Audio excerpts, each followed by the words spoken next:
Hi everyone, welcome back to Coding Tech. I am back with another interesting video for you guys, so stay with me. So what is HTML, CSS and JavaScript? So HTML is hypertext markup language and it is used to develop a web page. So then people ask, then why in the world do we need to learn CSS and JavaScript for? So HTML is just used for not designing, actually that's the wrong word. I should say just to develop a simple page of a website. But CSS, if you add CSS in it, it's gonna make it look more beautiful. Um, Let me show you a quick example of a website. So if I come to Google Chrome and I click on here, and let me show you my example. To my portfolio over here, so you can see it's entirely done by HTML and CSS. So if I right click on it and click on View Page Source, here you can see it says .type HTML, which exactly tells us that it's an HTML file. But if you come here and if you notice here, I have added a link which says portfolio.css. So that means I'm adding a style to it. And if you see the navbar over here, do you think it's only done by HTML? If you do so, you're wrong. Because no, if I would design it by HTML, it's gonna look very ugly. So if I give you an example over here, and if I click on File,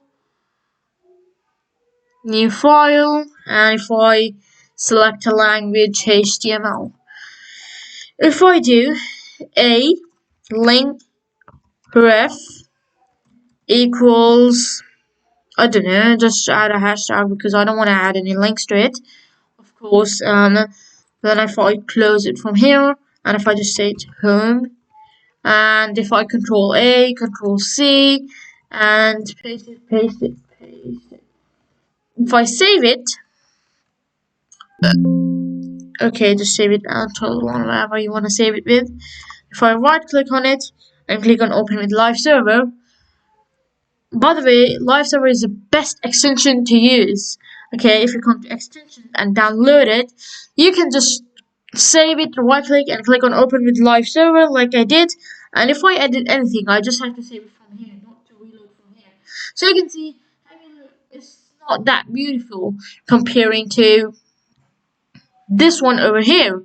So where it says home, about, contact, services, everything like that. Okay, now hopefully you got a better understanding what I mean by adding CSS to your HTML file. Now then, okay, if we got a design of CSS in our website, then what is JavaScript used for? So here, as I say, JavaScript is used to program the logic. So let me give you an example of a car. So if I say that the skeleton of a car is a HTML file and the style of it is CSS and the engine is JavaScript. And what if I told you to drive this car over here? This is labeled with HTML, so let me just walk it for you. This thing over here. Would you drive it, or would you be able to drive it? Of course, no. You're gonna say you're good. It's not designed. It looks ugly. And how can I drive it without an engine? You don't look good. Um. Then if I give you this car over here, but with no engine, just the style and the HTML body of it, are you gonna buy it or are you gonna drive it? You're probably gonna say no because it doesn't have an engine and we can't actually drive it. So that's the big problem. How can we drive it with no engine? And there is where JavaScript comes up. If there's no JavaScript in there, how can you drive the car? Engine, okay? Engine. Let's say JavaScript is an engine, okay? I just messed it up. JavaScript, okay? Engine. No engine there. How can I drive it? No. You're gonna probably say no. So let's take it as an example of this. If I come to Google again, and if I imagine if Google Chrome, if you see the search bar over here, or type your of this or this one or this one, you're probably gonna, if say if it doesn't work over here, okay, what are you gonna do? If you click on it, keep clicking on it and it doesn't work, you're probably gonna use the browser of Google. You're not gonna use Google Chrome. You're gonna use some other browsers like Brave, Opera, Microsoft Edge, and these kind of, because they work, but Google Chrome doesn't work. As you know, it's a popular Chrome browser, or a browser, should I say? Because it works. Okay, that's why people use it. If it doesn't work, no one is gonna use it. Okay. And imagine if a car have all three of it, every single person is gonna buy if it's on sale or something like that, because they're gonna say it got a better style, it is designed well, it is developed well. Say if someone is selling a car which is very ugly in looking, you're probably gonna go. Let me show you an image of it. Well, I guess if I search up here ugly cars. Let's just search it up. Oops. Ugly cars. Click on images over here. And look, look at this one over here. Look at it. Are you gonna buy it? You're probably gonna say, no, you're good. It doesn't look good. That's the thing. Imagine if you have added CSS, but no one likes your website or application.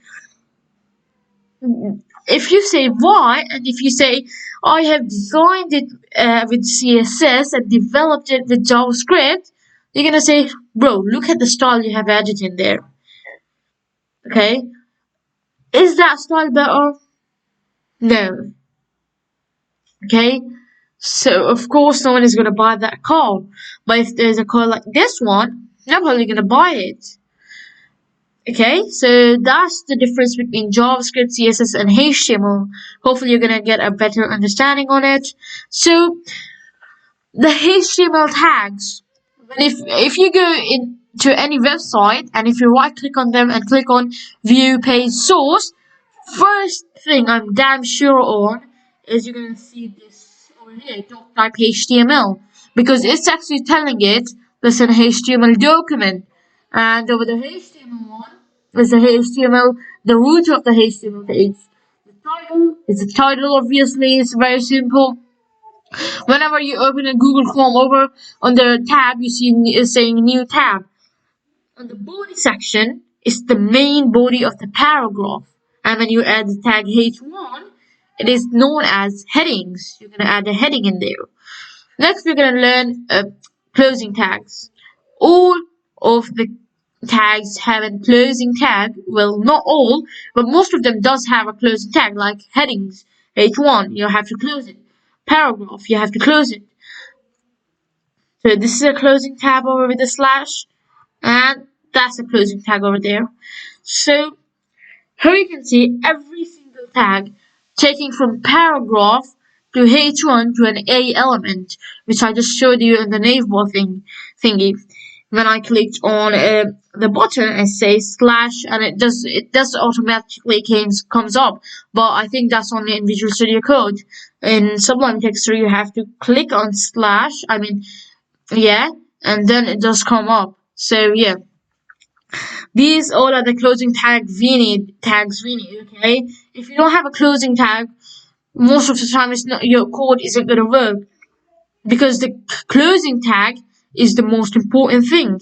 Okay, so hopefully you enjoyed my video, and in the next video I'm gonna come up with some new things for you guys.